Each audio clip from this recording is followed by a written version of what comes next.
In James Conlin's article, Cities and the Place of Philosophy, he often juxtaposes the ideas of the rural community and outdoorsness to the urban community and the socio-cultural entity that it creates as a place of inspiration towards philosophy. And not just inspiration, but what is more well-rounded, where do you understanding more? When I say well-rounded, that brings me to my first philosophical question, which is it better to develop your philosophy alone in the rural community when you are being mirrored by the people you're seeing, and perhaps your village is stronger in that sense, or the mental capacity that you gain from living amongst many other people, and the empathy that you would gain, and the opportunity to work together and become a unit as one in that sense? And that is where I personally believe that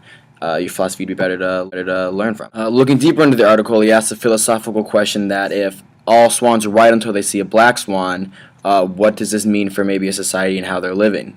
If I were to break this quote down, I would say that if all things are a certain way, they're only that way until you find out that there is another way of learning things. And I think this is important in a city because because much like the museum metaphor that he uses, he says that you're not able to choose when you're going to come across these problems, and you're more likely to maybe be inspired to find a solution. I think that's one of the most positive things that being in a city has to offer.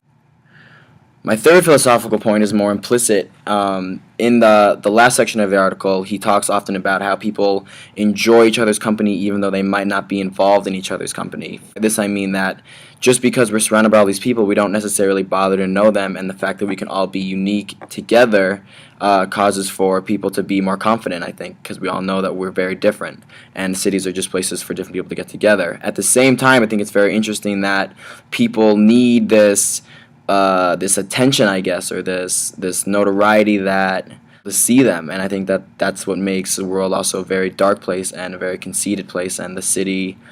might seem a little darker in that sense.